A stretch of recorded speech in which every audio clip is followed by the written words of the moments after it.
السلام علیکم ورحمۃ اللہ وبرکاتہ۔ رب اشرح لی صدری ویسر لی امری واحلل عقدۃ من لسانی یفقہوا قولی۔ جی کیسے ہیں آپ سب لوگ؟ چلیں آج ہم سیکھتے ہیں نماز، وہ بھی آسان طریقے سے۔ جزاکم اللہ خیر کہ آپ نے نماز کے طریقے کو سمجھنے کے لیے جوائن کیا۔ جو میں نے سیکھا وہ آپ سے شیئر کر رہی ہوں۔ انشاءاللہ آپ کو ایسی کوئی چیز نہیں ملے گی جو قابل اعتراض ہو، کیونکہ نماز کو سیکھنے کا مقصد یہ ہے کہ ہمارا جو دل ہے وہ نماز میں خوب لگے، خشوع و خضوع ہو، اور نماز ہماری روزانہ کی زندگی میں آئے۔ نماز چونکہ ہم دن میں 5 مرتبہ پڑھتے ہیں، یہ ہمارے ایمان کو تازہ کرتی ہے۔ اللہ پر، نبیوں پر، فرشتوں پر، کتابوں پر ایمان، اور آخرت پر، یعنی ان ساری چیزوں پر ایمان۔ اللہ رب العزت نے فرمایا کہ بے شک نماز بے حیائی اور برے کاموں سے بچاتی ہے، اور ایک اور جگہ پر ارشاد فرمایا نماز دین کا ستون ہے۔ اگر ہم نماز نہیں پڑھیں گے تو دین سے دوری ہو جائے گی۔ چلیے باقاعدہ آغاز کرتے ہیں نماز کو سیکھنے کے لیے۔ تو سب سے پہلے ہمیں کیا کرنا ہے؟ نماز کی نیت کرنی ہے۔ رسول اللہ صلی اللہ علیہ وآلہ وسلم فرماتے ہیں انما الاعمال بالنیات، عملوں کا دار و مدار نیتوں پر ہے۔ تو وضو کرتے وقت دل میں یہ نیت کریں کہ اللہ کے حضور یعنی نماز میں حاضر ہونے کے لیے طہارت یعنی وضو کرنے لگا ہوں، اور پھر جب نماز پڑھنے لگیں تو دل میں یہ قصد اور نیت کریں کہ صرف اپنے اللہ کی خوشنودی کے لیے اس کا حکم بجا لاتا ہوں۔ پھر آپ دیکھیں کہ اس کے بعد آپ نے تکبیر کہنی ہے، یعنی اللہ اکبر قبلہ کی جانب منہ کر کے، یعنی دونوں ہاتھ اپنے کندھوں تک اٹھانے ہیں۔ اور پھر کیا کرنا ہے؟ سینے پر ہاتھ باندھ لینا ہے۔ اور سینے پر ہاتھ باندھنے کے بعد جو ان سی دعائیں ہیں وہ یہ ہے کہ سیدنا ابو ہریرہ رضی اللہ تعالیٰ عنہ روایت کرتے ہیں کہ رسول اللہ صلی اللہ علیہ وسلم تکبیر اولیٰ اور قرات کے درمیان کچھ دیر چپ رہتے۔ بس میں نے کہا کہ میرے ماں باپ آپ پر قربان، اے اللہ کے رسول صلی اللہ علیہ وسلم، آپ تکبیر اور قرات کے درمیان خاموش رہ کر کیا پڑھتے ہیں؟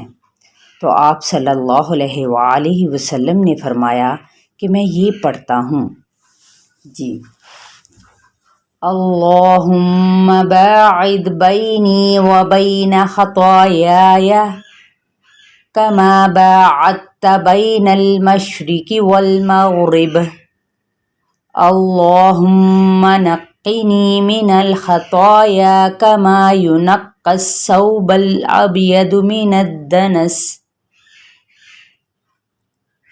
اللہم اغسل خطایای بالماء والثلج والبرد۔ ترجمہ کیا ہے کہ اے اللہ، اللہم اے اللہ، باعد دور کر دے، بینی میرے درمیان، و بینا خطایای اور میری خطاؤں کے درمیان، کما باعدت بین المشرق والمغرب جیسے تو نے مشرق اور مغرب کے درمیان دوری رکھی ہے۔ اللہم نقنی من الخطایا، اے اللہ مجھے خطاؤں سے اس طرح سے پاک کر، کما ینقی الثوب الابیض من الدنس جیسا کہ سفید کپڑا میل سے پاک کیا جاتا ہے۔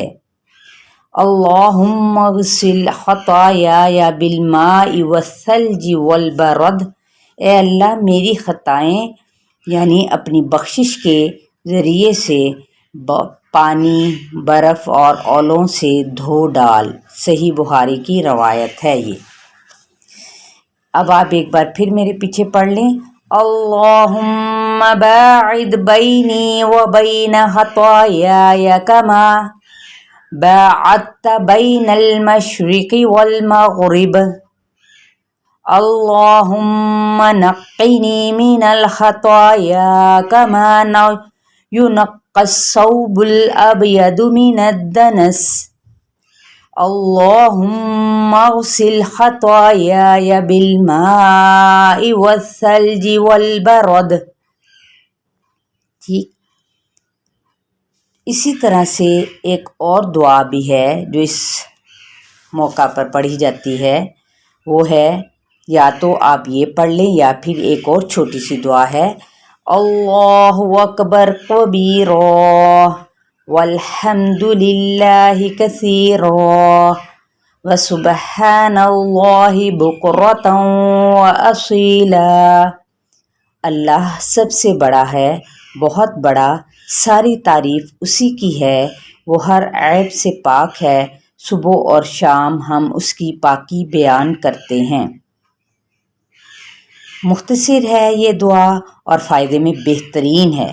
جس نے بھی یہ دعا پڑھ لی، سیکھ لی. تو سیدنا ابن عمر رضی اللہ تعالیٰ عنہ نے فرمایا کہ جب سے میں نے رسول اللہ صلی اللہ علیہ وسلم سے یہ بات سنی ہے تو میں نے ان کلمات کو کبھی بھی نہیں چھوڑا. کہ رسول اللہ صلی اللہ علیہ وآلہ وسلم نے ان کلمات کے بارے میں فرمایا ہے کہ اس شخص کے لیے آسمان کے دروازے کھول دیے گئے ہیں جس نے یہ دعا پڑھی.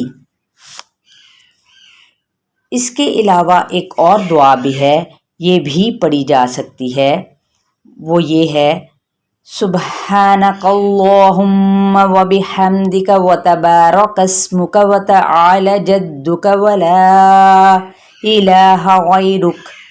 اے اللہ تو پاک ہے اور ہم تیری تعریف کے ساتھ تیری پاکی بیان کرتے ہیں، تیرا نام بڑا ہی بابرکت ہے، تیری بزرگی بلند ہے اور تیری سوا کوئی معبود نہیں. ٹھیک ہے، تو یہ 3 دعائیں ہیں.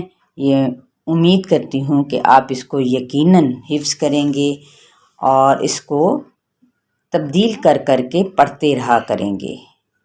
تو اسی طرح سے خشوع اور وضو بھی بڑھتا ہے نماز میں. چلیں جی، السلام علیکم ورحمۃ اللہ وبرکاتہ. اللہ تعالیٰ آپ سب کا نگہبان ہو، محافظ ہو. آمین ثم آمین.